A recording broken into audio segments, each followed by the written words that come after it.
আয়াত ৬৫। قل هو القادر على أن يبعث عليكم عذابا من فوقكم أو من تحت أرجلكم أو يلبسكم شيعا ويذيق بعضكم بأس بعض انظر كيف نصرف الآيات لعلهم يفقهون। অনুবাদ: বলুন, তোমাদের উপর বা নিচ থেকে শাস্তি পাঠাতে বা তোমাদেরকে বিভিন্ন সন্দেহপূর্ণ দলে বিভক্ত করতে বা এক দলকে অন্য দলের সংঘর্ষের আস্বাদ গ্রহণ করাতে তিনি অর্থাৎ আল্লাহ সক্ষম। দেখুন, আমরা কিরূপ বিভিন্নভাবে আয়াতসমূহ বিবৃত করি যাতে তারা ভালোভাবে বুঝতে পারে। তাফসীর ১ নং ফুটনোটের বিবরণ। এখানে বলা হচ্ছে যে আল্লাহ তাআলা যে কোনো আযাব বা যে কোনো বিপদ দূর করতে যেমন সক্ষম, তেমনইভাবে তিনি যখন কোনো ব্যক্তি বা সম্প্রদায়কে অবাধ্যতার শাস্তি দিতে চান, তখন যে কোনো শাস্তি দেয়াও তার পক্ষে সহজ।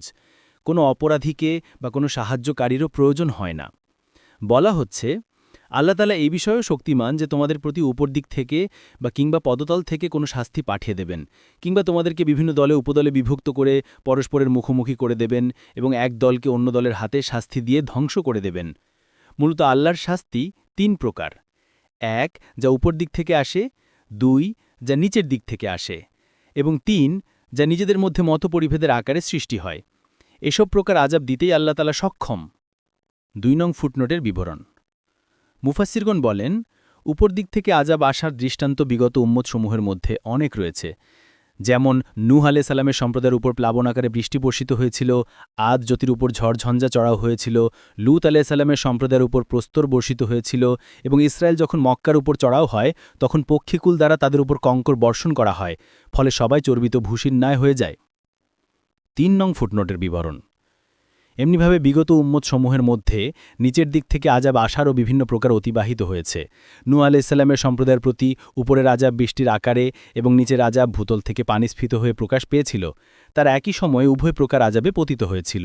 ফেরাউনের সম্প্রদায়কে পদতলের আযাবে গ্রেফতার করা হয়েছিল, কারণ স্বীয় ধনভাণ্ডার সহ এই আযাবে পতিত হয়ে মৃত্তিকার অভ্যন্তরে প্রথিত হয়েছিল।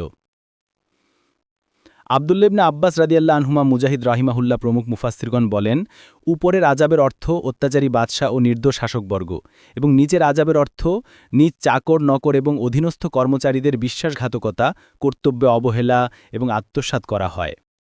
আয়েশা রাদিয়াল্লাহু আনহা বর্ণিত হাদিসে রাসূল সাল্লাল্লাহু আলাইহি ওয়াসাল্লাম বলেন, যখন আল্লাহ তাআলা কোনো প্রশাসক বা শাসনকর্তার মঙ্গল চান তখন তাকে উত্তম সহকারী দান করেন, যাতে প্রশাসক আল্লাহর কোনো বিধান ভুলে গেলে সে তা স্মরণ করিয়ে দেয়, আর যদি প্রশাসক আল্লাহর বিধান স্মরণ করে তখন সে তা বাস্তবায়নে সহায়তা করে। পক্ষান্তরে যখন কোনো প্রশাসক বা শাসনকর্তার অমঙ্গলের ইচ্ছা করেন তখন মন্দ লোকদেরকে তার পরামর্শদাতা নিযুক্ত করা হয়, ফলে সে যখন আল্লাহর কোনো বিধান ভুলে যায় তখন তারা তা স্মরণ করিয়ে দেয় না, আর যদি সে প্রশাসক নিজেই স্মরণ করে তখন তারা তা বাস্তবায়ন করতে সহায়তা করে না। আবু দাউদ ২৯৩২, নাসাই ৪২০৪। এসব হাদিস ও আলোচ্য আয়াতের উল্লেখিত তাফসিরের সারমর্ম এই যে জনগণ শাসকবর্গের হাতে যেসব কষ্ট ও বিপদ আপদ ভোগ করে সেগুলো উপর দিককার আযাব এবং যেসব কষ্ট অধীনস্থ কর্মচারীদের দ্বারা ভোগ করতে হয় সেগুলো নিচের দিককার আযাব। এগুলো কোনো আকস্মিক দুর্ঘটনা নয়, বরং আল্লাহর আইন অনুসারে মানুষের কৃতকর্মের শাস্তি। সুফিয়াল সাউরি রাহিমাহুল্লাহ বলেন, যখন আমি কোনো গুনাহ করে ফেলি তখন এর ক্রিয়াশীয় চাকর, আরোহণের ঘোড়া এবং বোঝা বহনের গাধার মেজাজেও অনুভব করি। এরা সবাই আমার অবাধ্যতা করতে থাকে। ৪ নং ফুটনোটের বিবরণ। আয়াতে বর্ণিত তৃতীয় প্রকার আযাব হচ্ছে বিভিন্ন দলে উপদলে বিভক্ত হয়ে পরস্পরের মুখোমুখি হয়ে যাওয়া এবং এক দল অন্য দলের জন্য আযাব হওয়া। তাই আয়াতের অনুবাদ এরূপ হবে, এক প্রকার আযাব এই যে জাতি বিভিন্ন দলে উপদলে বিভক্ত হয়ে পরস্পরের মুখোমুখি হয়ে যাবে। এজন্যই আলোচ্য আয়াত নাজিল হওয়ার পর রাসূল সাল্লাল্লাহু আলাইহি সাল্লাম মুসলিমদেরকে সম্বোধন করে বললেন, সাবধান, তোমরা আমার পরে পুনরায় কাফির হয়ে যেও না যে একে অন্যের গর্দান মারতে শুরু করবে। বুখারী ১২১। সাদ ইবনে আবি ওয়াক্কাস রাদিয়াল্লাহু আনহু বলেন, একবার আমরা রাসূল সাল্লাল্লাহু আলাইহি সাল্লামের সাথে চলতে চলতে বানি মুয়াবিয়ার মসজিদে প্রবেশ করে ২ রাকাত সালাত আদায় করলাম। তিনি তার রবের কাছে অনেকক্ষণ দোয়া করার পর বললেন, আমি রবের কাছে ৩টি বিষয় প্রার্থনা করেছি, তিনি আমাকে ২টো বিষয় দিয়েছেন আর একটা থেকে নিষেধ করেছেন। আমি প্রার্থনা করেছি যে ১ আমার উম্মতকে যেন দুর্ভিক্ষ ও ক্ষুধা দ্বারা ধ্বংস না করা হয়, আল্লাহ তাআলা এই দোয়া কবুল করেছেন। ২ আমার উম্মতকে যেন নিমজ্জিত করে ধ্বংস করা না হয়, আল্লাহ তাআলা এই দোয়াও কবুল করেছেন। ৩ আমার উম্মত যেন পরস্পরের দ্বন্দ্বে ধ্বংস না হয়, আমাকে তা প্রদান করতে নিষেধ করেছেন। মুসলিম ৮৯০।